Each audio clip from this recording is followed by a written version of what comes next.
Olá pessoal, tudo bem? Na aula de hoje irei iniciar o conteúdo chamado reações de óxido-redução, certo? Pessoal, antes de iniciar sempre os conteúdos, eu gosto de passar a parte, a introdução para que torne o assunto mais interessante de se trabalhar. As reações de oxidação ela tem uma vasta aplicabilidade no nosso dia a dia, né? Ela ocorre muitas vezes no nosso dia a dia e nós não percebemos. Desde um sabor de um suco de laranja que fica, né, depois de pronto, se não tomar num certo tempo, ele passa a ficar amargo. Desde uma banda de maçã ali, né, que você come e deixa a outra parte e ela acaba escurecendo, né? Desde o enferrujamento de uma peça metálica ali, né, de um ferro exposto à ação do tempo, certo? As estruturas, né, de marquises aí, de pilares, né, sofrendo a ação do tempo. Eu vou trazer as fotos para ficar mais claro. A combustão, né, são processos de oxidação, a queima. Eu tenho aí também a oxidação nos navios, né, a oxidação metálica. O termo enferrujamento é um termo vulgar, você está generalizando, né? Enferrujamento vem do ferro, mas o correto mesmo é a oxidação metálica do ferro ou a oxidação metálica do alumínio, e aí eu vou, né, dando sua aplicação. Nas estruturas aí, essa imagem é bacana, né? A corrosão também ocorre na madeira, a madeira sendo oxidada, né, transformando em compostos orgânicos de estruturas menores. A aplicação de oxidação é muito vasta. O importante do assunto de oxidação é que ele é um tripé para que nós possamos entender aí o conteúdo mais adiante chamado pilhas e o conteúdo aí que eu chamo de eletroquímica, né, eletrólise, certo? Vamos lá. Pessoal, ainda trazendo as imagens, eu tenho aí o enferrujamento, né, natural de materiais ferrosos, a combustão, o descoloramento do cabelo, né, cabelo de loiro oxigenado, né, a qual sofreu um processo de oxidação, a descoloração do cabelo, certo? As pilhas, como eu falei anteriormente, e vamos lá da definição do que vem a ser oxidação. Oxidação na química significa perda de elétrons. Redução significa ganho de elétrons. Reações de óxido-redução é quando há uma transferência de elétrons, certo? Importante, memorizem. Se uma reação que está ocorrendo entre dois elementos químicos, um oxida, o outro tem que reduzir. É por isso que se chama-se reações de oxi-redução. Se um oxida, o outro deve reduzir. Se um reduz, o outro deve oxidar, certo? Pessoal, observando a estrutura da matéria, as reações de oxidação envolvem transferência de elétrons entre os átomos. Contudo, sabe-se que a oxidação é a reação que ocorre juntas na mesma reação química, certo? Contudo, sabe-se que a oxidação e a redução ocorrem juntas na mesma reação química. Desculpe aí, pessoal. Vamos dar um exemplo. Eu tenho um magnésio e ele sofre a oxidação. Ele está perdendo 2 elétrons. Deixa eu colocar aqui o cursor para que possamos perceber. Olha, eu tenho 2 elétrons. O magnésio, ele perde 2 elétrons e o oxigênio recebe esses 2 elétrons. Isso lá no primeiro ano, nós sabemos que essa perda de elétrons aqui é para que o magnésio fique estável, certo? Ele adquire a sua estabilidade. Então, ele tem tendência a perder 2 elétrons porque é mais viável para ele perder 2 do que tentar ganhar 6, né, para atingir 8 elétrons de acordo com a teoria do octeto. Então, para o magnésio é mais interessante perder 2, certo? Para o oxigênio é mais interessante ganhar 2 do que perder. Então, o magnésio perde 2 e o oxigênio ganha. Então, eu vou dizer em termos agora, né, de oxidação que o magnésio ele sofre uma oxidação, pois ele perde 2 elétrons, e o oxigênio ele sofre uma redução, pois ele ganha 2 elétrons. Tranquilo? Vamos para o próximo. Outro exemplo aí é o exemplo do zinco, né? Zinco com cobre. Se eu introduzir um fio de zinco em uma solução aquosa de sulfato de cobre, nós iremos verificar que após um certo tempo ocorre a formação de cobre no depósito, né? Um depósito de cobre na superfície do zinco. Isso é uma evidência de uma reação de oxidação, pois eu tenho o meu zinco aqui, sólido, mais o cobre aquoso da solução sulfato de cobre. Ao entrar em contato os dois, eles reagem e o zinco ele passa agora para a solução na forma de íon Zn2+. E o cobre, que estava na forma aquosa, passa para cobre metálico. Então o cobre sofre uma redução e o zinco sofre uma oxidação. Desculpa aí, pessoal, que eu estava olhando aqui para o zinco. Bom, em termos de equação, eu posso representar da seguinte forma. O zinco, Zn, sólido, deixa eu achar o cursor, mais o cobre 2+ aquoso, transformando em zinco, né, 2+ aquoso e cobre metálico, cobre sólido, eu tenho a semi-reação que o zinco sólido, ele passa para zinco 2+, e ele perde esse sinal aqui, ó, mais 2 elétrons, ele transfere mais 2 elétrons para alguém. Quem é esse alguém que recebe os 2 elétrons?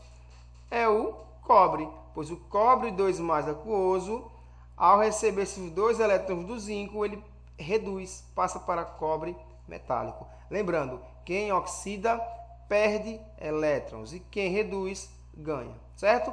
Olhem, vamos olhar aqui de novo novamente a seta, que a seta, as reações, né, a própria reação, ela transmite informação. Vamos olhar. O zinco sólido, ele é sólido. Quando ele reage, eu estou colocando semi-reações, certo? Estou pegando um pedacinho dessa reação aqui, ó, esse pedaço e esse. Reação, né, semi-reação de oxidação. O zinco sólido, ele oxida. Quem oxida perde elétrons, então ele passa para zinco 2+, mais 2 elétrons. Esse sinal 2+ é carga, significa que o elemento aí, o meu átomo, ele perdeu quantos elétrons? Perdeu 2 elétrons. Na semi-reação de redução, eu tenho aqui na minha equação geral, ó, o cobre 2+, depois da setinha ele foi cobre metálico. Então, na minha semi-reação de redução, eu tenho cobre 2+ aquoso, mais 2 elétrons passando para cobre sólido ou cobre metálico. Ok? Podemos notar que, devido à transferência de elétrons, ocorre uma mudança da carga elétrica das espécies químicas. Essa mudança elétrica são chamadas de número de oxidação, ou mais comum, né, a abreviação de NOx. O conhecimento do número de oxidação é de grande importância para o entendimento dos processos de oxirredução. Vamos agora estudar as maneiras, né, em forma de determiná-los. Olha, pessoal. No caso de compostos iônicos, chama-se de número de oxidação a própria carga elétrica do íon, ou seja, o número de elétrons que o átomo realmente perdeu ou ganhou. No exemplo do óxido de magnésio, né, eu tenho magnésio 2+, então eu digo que o NOx desse magnésio corresponde ao meu índice superior direito aqui, ó, 2+, significa que o NOx, o número de oxidação do magnésio, é 2+. Isso para compostos iônicos, certo? O NOx dele vai ser a carga que o íon possui. Nos compostos covalentes, como a ligação covalente é um compartilhamento de elétrons, né? O átomo não ganha nem perde, ele compartilha. Eu também posso aplicar a ideia de NOx para ele, né? Seria a carga teórica que o átomo iria adquirir se houvesse a quebra da ligação covalente, ficando os elétrons com o átomo mais eletronegativos. Vamos ver o exemplo. No ácido clorídrico, por exemplo, o cloro ele é mais eletronegativo que o hidrogênio. Em consequência disso, por ele ser mais eletronegativo, ele distorce a nuvem eletrônica do hidrogênio para ele, certo? Então, a nuvem eletrônica do cloro fica maior, pois ele leva o elétron para si, por ser mais eletronegativo. Lembrando, os átomos que são eletronegativos têm afinidade por elétrons, certo? Então, haverá aqui no cloro uma carga, né? uma carga negativa. E no hidrogênio há uma formação de uma carga positiva, que eu chamo de dipolo, certo? Então, eu posso dizer o seguinte, que por influência externa, se houvesse uma ruptura dessa ligação, né, é evidente que o par eletrônico ficaria com o cloro. Então, o cloro assumiria essa carga menos 1. O hidrogênio, mais 1, pois ele perdeu o elétron, certo? Bom, dado o conceito de número de oxidação NOx, podemos ampliar o conceito de oxidação e redução dizendo da seguinte forma. Oxidação é a perda de elétrons ou aumento do número de oxidação de um elemento, certo? Redução, eu vou olhar ali para a câmera agora. Redução é o ganho de elétrons, por consequência, uma diminuição do número de oxidação. Beleza? Vamos olhar aqui agora uma tabela. A tabela demonstra, né, em escala, que para os elementos que sofrem oxidação, o seu NOx, ele aumenta, certo? Ele vai aumentando, vai de 0 até infinito. 0, 1, 2, 3, 4, 5. Para as espécies químicas que sofrem uma redução, o número de oxidação dele diminui, pois numa redução o átomo ganha elétrons, certo? Então, vamos agora estudar as regras para a determinação do NOx, né? Vamos determinar o NOx. É fácil de calcular o NOx do elemento que aparece uma substância, né? Sem que seja necessário constituir formas eletrônicas, né, do composto, usando as seguintes regras. Olha, vamos lá. Primeira regra. O NOx de cada átomo em uma substância simples é 0. Isso significa dizer o seguinte: se eu tenho hidrogênio molecular, H2, O2, P4, que é o fósforo 4, carbono grafite, carbono diamante, o NOx para essa substância será 0, certo? Mas por que será 0, professor? Porque eu estou falando do mesmo elemento químico, então se ele tiver a mesma carga e eles estão unidos, essa carga vão se anular. Então o NOx, o número de oxidação para ele será 0. A segunda regra agora. O NOx de um íon monatômico sempre é igual à sua própria carga. Exemplo, K+, Ba2+, Fn, né? F negativo, desculpe, e N3-. Vamos recapitular. Para o K, que é potássio mais, eu tenho o íon de potássio, o NOx dele é 1, porque está o sinal lá de carga, mais significa que eu tenho 1, certo? Para o bário 2+, o NOx do bário 2+, é mais 2. Para o fluoreto, né, o fluo menos, o NOx dele é menos 1. Para o nitrogênio aí, né, menos 3 ou 3-, o NOx dele será menos 3. Terceira regra, terceira regrinha. Existem elementos que apresentam NOx fixos em seus compostos. Por exemplo, os metais alcalinos da família 1A. Todos os metais alcalinos da família 1A terão NOx mais 1, certo? Metais alcalinos terrosos. Todos os metais da família 2A terão NOx 2+. Exemplo, o CaO, que é o óxido de cálcio. Se eu estou trabalhando com o NOx do cálcio, o NOx dele sempre será mais 2. Agora aqui, ó, o zinco. O NOx do zinco é mais 2. Se eu tiver lá um composto que eu tenha zinco, o NOx dele será mais 2, certo? A prata tem NOx mais 1. Se eu tiver aí, por exemplo, o cloreto de prata e eu quiser determinar o NOx da prata, eu já sei que é regra. O NOx da prata é mais 1. E o alumínio? Também ele participa da regra. O NOx do alumínio é mais 3, certo? Vamos para a nossa quarta regrinha. Bom, a quarta regra fala o seguinte: o NOx do elemento hidrogênio nas substâncias compostas, geralmente ele é mais 1. Significa dizer, por exemplo, que o HBr, né, o ácido bromídrico, o NOx de hidrogênio é mais 1. Para o H2SO4, qual é o NOx de um hidrogênio? Mais 1. E para compostos aí orgânicos, C6, H12O6, se eu for determinar o NOx de hidrogênio, para um hidrogênio será mais 1. Agora, quando o hidrogênio estiver ligado, né, aos metais aí, formando hidretos metálicos, e eu percebo isso quando o meu hidrogênio ele passa a assumir o lado direito da minha fórmula, ele terá NOx menos 1, certo? Quinta regra: o NOx do elemento oxigênio, na maioria dos seus compostos, é menos 2, certo? Exemplo, CO, o NOx do oxigênio, menos 2. H2O, o NOx do oxigênio é menos 2.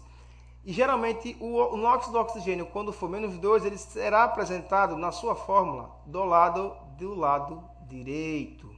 Nos compostos como fluoreto de oxigênio, em que eu tenho um átomo mais eletronegativo que o oxigênio, que é o caso flúor, o NOx do oxigênio ele é mais 2.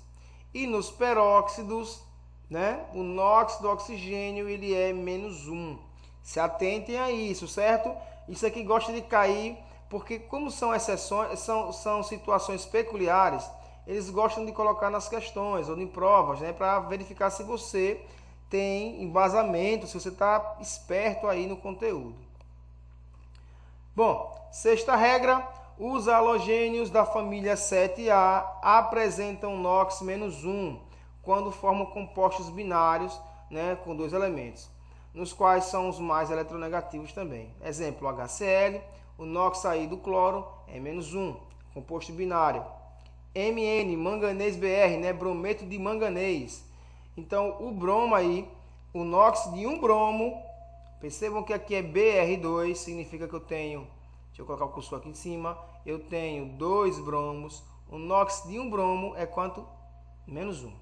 E o CF4, tetrafluoreto de carbono, quando ele aparecer aí, né, em compostos binários, e eles sendo mais eletronegativos, o NOx continua sendo menos 1.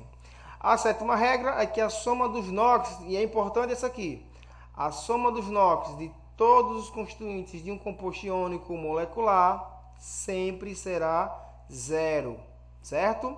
NaCl, qual o NOx do NaCl, do composto NaCl? O NOx total é 0, pois eu sei que o Na da família 1A, dos metais alcalinos, terá NOx mais 1, e os elementos da família 7A, os halogênios, apresentam NOx menos 1, mais 1, menos 1, dá igual a 0, certo? A sétima regra fala o seguinte, NOx de compostos, né, iônicos molecular ou molecular sempre será 0. Vamos continuar.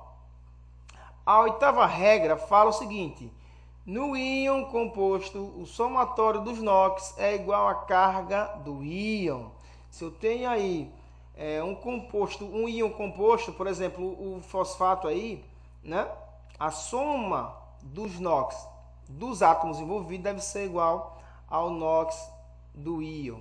Por exemplo, o NOx do fósforo eu não conheço, mas do oxigênio eu conheço. Então, como é P2O7, então vai ser 2 vezes X mais o NOx do oxigênio, que é menos 2, só que ele se repete 7 vezes, e isso deve ser igual ao NOx do meu íon composto, menos 4. Então, eu tenho 2x mais 7 vezes menos 2, dá menos 14. Menos 14, né? Aí eu tenho 2x, menos 14, desculpe, menos 14, passa para depois de igualdade, fica menos 4 mais 14, dá 10. 10 por 2 dá 5x. Pessoal, falando assim parece complexo, mas é matemática, ok? Com isso eu encerro essa primeira parte. Eu vou fazer uma videoaula usando o quadro para que torne mais didático. E por enquanto, essa nossa aula ela encerra nessa primeira parte. Lembrando que eu não concluí ainda o conteúdo de oxirredução. Valeu?